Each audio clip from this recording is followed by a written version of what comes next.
வெண்பருத்தி நூலெடுத்து வாய் வெடிச்ச பூவெடுத்து நான் அணிஞ்சிட தொடுத்து வச்ச நடினமான மாலை இது.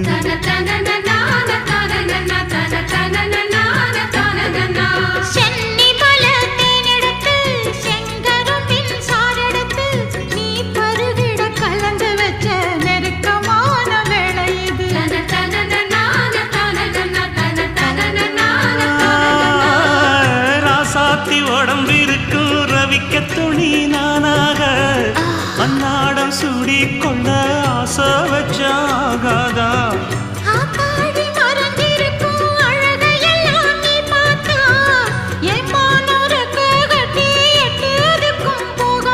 அடிச்சீனி சக்கரையே எட்டி நீயும் நிக்கிறியே நான் ஏங்கி ஏங்கி பார்க்கிற போறாங்க.